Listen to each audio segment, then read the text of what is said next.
ጠቅላይ ሚኒስትር ቤንያሚን ኔታንያሁ ከሊባኖስ ጋር ድርድር እንዲጀመር አዘዙ።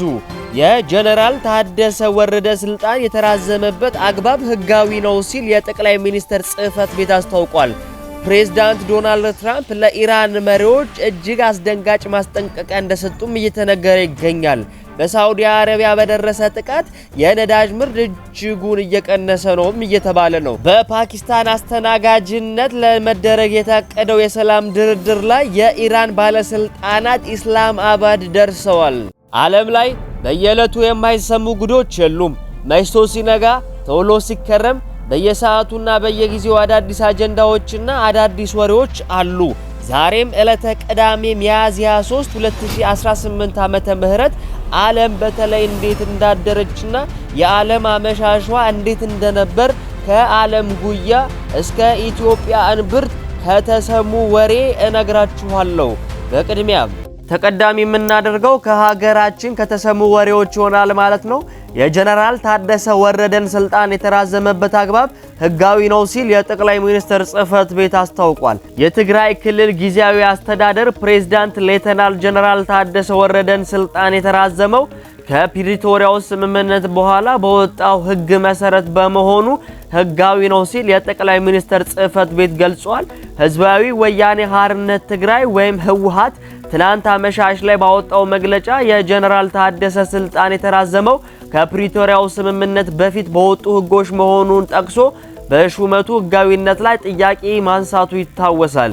የጠቅላይ ሚኒስትር ጽህፈት ቤት በበኩሉ ደግሞ የጠቅላይ ሚኒስትር ጽህፈት ቤት ፕሬስ ሰክሬታሪያት ኃላፊ ብሌኔ ስዩም በበኩላቸው ዛሬ ለቢቢሲ በሰጡት ምላሽ የጊዜያዊ አስተዳደሩ ፕሬዝዳንት ስልጣን በአንድ ዓመት የተራዘመው በ2015 ዓመተ ምህረት በወጣውና ባለፈው ዓመት በተሾሙበት ደንብ መሰረት እንደሆነ በማብራራት የስልጣን ማራዘም ሂደቱ ህጋዊ መሆኑን ገልጿል። የጀነራሉ ስልጣን መራዘሙ በተገለጸበት ይፋዊ መግለጫ ላይ የተሻረው ደንብ በስህተት እንደተጠቀሰ ያመኑት ኃላፊዋ ያ ስህተት በእኛ በኩል የተፈጠረ ያጠቃቀስ ስህተት ነው ይስተካከላል ካሉ በኋላ በመግለጫው ላይ ደንብ ቁጥር በስህተት ስለተጠቀሰ ግን የሹመቱን ህጋዊነት ጥያቄ ውስጥ ይገባል ማለት አይደለም ሲሉም ለቢቢሲ አብራርተው ገልጸዋል።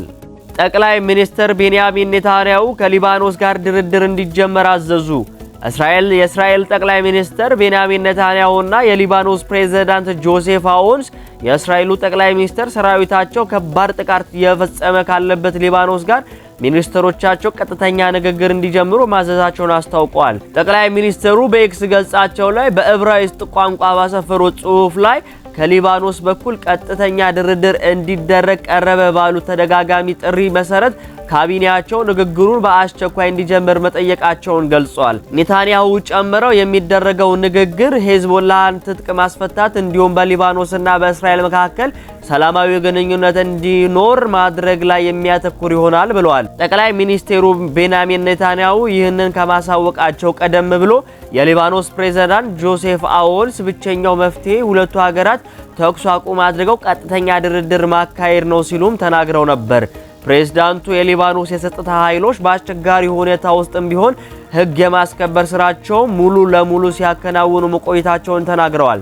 እስራኤል የኢራን አጋር የሆነውን የሊባኖስ ታጣቂ ቡድን ሄዝቦላ ላይ ኢላማ በማድረግ ከአንድ ወር በላይ ጥቃት እየፈጸመች ሲሆን እግረኛ ወታደሮቿን በደቡባዊ ሊባኖስ አሰማርታለች። እስራኤል ባለፉት 2 ቀናት ዋና ከተማዋ ቤይሩት ውስጥ እና በሌሎች በርካታ የሊባኖስ አካባቢዎች በፈጸመቻቸው ጥቃት ከ200 በላይ ሰዎች ተገድለዋል። ከ1000 በላይ ሰዎችም ደግሞ ጉዳት ደርሶባቸዋል። ሰበር ዜና ፕሬዝዳንት ዶናልድ ትራምፕ ለኢራን መሪዎች እጅግ አስደንጋጭ ማስጠንቀቂያ እንደሰጡ እየተሰማ ይገኛል። ኢራን በእጇ የቀራት ምንም አይነት ካርድ የለም። በአሁኑ ሰዓት በህይወት ያሉት ብቸኛው ምክንያት ለድርድር ብቻ ነው ሲሉ ፕሬዝዳንት ዶናልድ ትራምፕ እየተናገሩ ይገኛሉ። በአሜሪካና በኢራን መካከል ያለው ውጥረት እጅግ አደገኛ ደረጃ ላይ መድረሱን የሚያመላክት መግለጫ ዛሬ አውጥተዋል። ፕሬዝዳንት ትራምፕ በይፋዊ የማህበራዊ ገጽ ትስስራቸው ላይ ባሰፈሩት መልእክት የኢራን መንግስት በዓለም አቀፍ ደረጃ ያለው ተሰሚነትና ወታደራዊ አማራጮች ሙሉ በሙሉ ማለቃቸውን ገልጸዋል። እንደ ፕሬዝዳንቱ አገላለጽ የኢራን ባለስልጣናት በአሁኑ ሰዓት በስልጣን ላይ እንዲቆዩ የተደረገበት ብቸኛ ምክንያት አሜሪካ ለዲፕሎማሲያዊ ንግግር በሰጠችው እድል እንጂ ሌላ አቅም ኖሯቸው አይደለም ሲሉም አያይዘው ገልጸዋል። ፕሬዝዳንቱ አክለውም ኢራን በዓለም አቀፍ የውሃ መስመሮች ላይ የምታደርገውን አጭር ጊዜ የማስፈራራት ድርጊት ውጪ ምንም አይነት የድርድር አቅም እንደሌላት ተናግረዋል።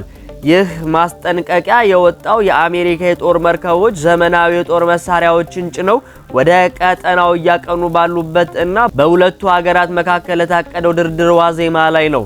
የኢራን መሪዎች አንድ ሊገነዘቡት የሚገባ ሀቅ ቢኖር ጊዜው ማለቁን ነው። አሁን ያላቸው ብቸኛ ምርጫ ለድርድር መቅረብ ብቻ ነው ብለዋል ፕሬዝዳንት ዶናልድ ትራምፕ።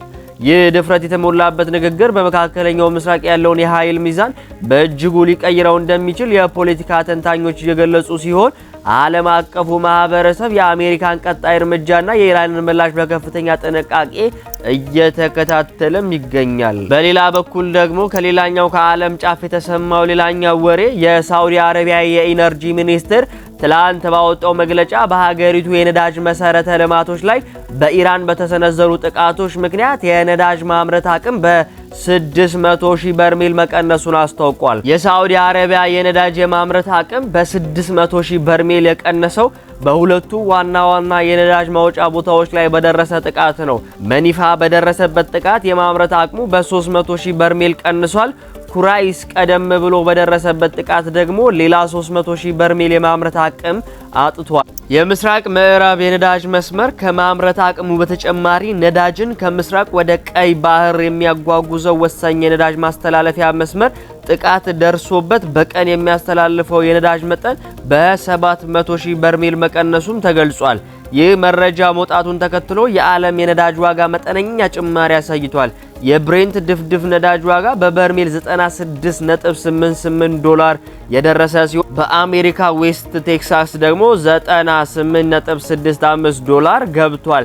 ይህንን መረጃ ያጋራን ቲግቫ ኢትዮጵያ ነው። ሚያዝያ 2 ቀን 2018 ዓመተ ምህረት። በመጨረሻም ከዓለም አቀፍ ከተገኙ ወሬዎች የመጨረሻ ሳደርግላችሁ በፓኪስታን አስተናጋጅነት በሚካሄደውና የዓለም ሕዝብ በሚጠብቀው የሰላም ንግግር ላይ ለመሳተፍ ከፍተኛ የኢራን ባለስልጣናት ልኡካን ቡድን ኢስላማባድ ገብቷል።